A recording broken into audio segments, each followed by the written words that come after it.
Tingginya hampir 2 meter, ukuran sepatunya gede banget. Tapi dia justru jadi salah satu dribble dan playmaker paling berbahaya di Eropa. Musim lalu, dribbling sukses per 90 menitnya bisa mengalahkan winger-winger top Eropa semacam Raphinha dan Brahim Diaz. Dari sisi expected assist, angkanya bisa melewati nama sekaliber Harry Kane dan Jamal Musiala. Makanya di Jerman, dia sempat dijuluki Walt Messi.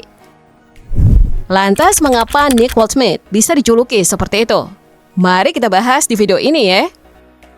Waldschmidt ini bukan pemain tiba-tiba muncul dari mana.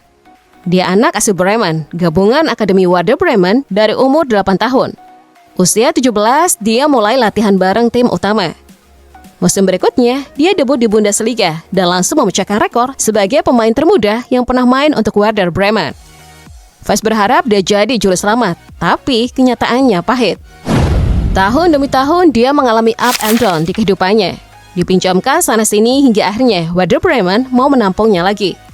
Tapi sebelumnya dia sudah tak betah berada di klub tersebut. Begitu dia ngumumin bakal cabut, barulah Bremen terus mainin dia dari awal.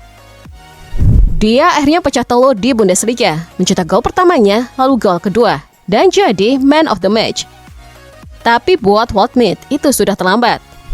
Secara emosional, dia tetap sayang Bremen, tapi dia tahu karirnya harus diselamatkan. Saat dia masuk bursa bebas transfer, scouting raportnya unik. Dari sisi gol dan assist kelihatan biasa, tapi dari sisi data permainan, dia adalah salah satu penyerang dengan shot creating action paling tinggi, dribbling sukses tinggi, dan jumlah tackle terbanyak di antara penyerang. Yang dibutuhkan cuma satu klub yang berani percaya kalau naluri golnya bisa mengikuti kualitas permainannya. Dan klub itu adalah VfB Stuttgart. Stuttgart baru saja finish posisi 2 di Liga, pencapaian terbaik dalam 17 tahun. Tapi harus melepas bomber utama mereka, Serhou Guirassy, ke Dortmund. Mereka butuh solusi cerdas. Lalu mereka melihat Waldschmidt, low risk, high reward, akhirnya mereka ambil. Ditambah dia juga gratis. Awalnya beban dia dikurangi. Stuttgart rekrut 2 striker mahal lain dan gak daftarin dia ke Liga Champions. Tekanannya kecil, tapi justru di situ dia berkembang. Dia mulai memberi sinyal bahaya.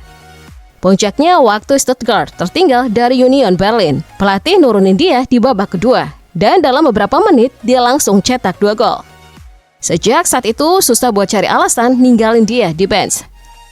Perlahan dia kumpulin gol demi gol, assist sampai akhirnya bantu Stuttgart juara piala pertama mereka dalam 18 tahun, jadi top scorer kompetisi, dan dinobatkan sebagai Newcomer of the Year di Bundesliga. Nah, disinilah cerita jadi makin menarik. Begitu performanya di Stuttgart meledak, klub-klub besar Eropa langsung antri. Bayern Munich sempat naksir, Real Madrid juga disebut-sebut, tapi yang bergerak paling nekat justru Newcastle United. Posisi Newcastle waktu itu lagi repot. Mereka baru kehilangan Alexander Isak ke Liverpool dengan memecahkan rekor transfer termahal di Premier League. Isak di Newcastle sebelumnya jadi mesin gol utama. Tipikal striker modern yang lincah, bisa turun jemput bola dan mematikan di kotak penalti. Sementara itu Newcastle butuh sesuatu yang bukan cuma pengganti langsung, tapi juga bisa bikin permainan mereka naik kelas.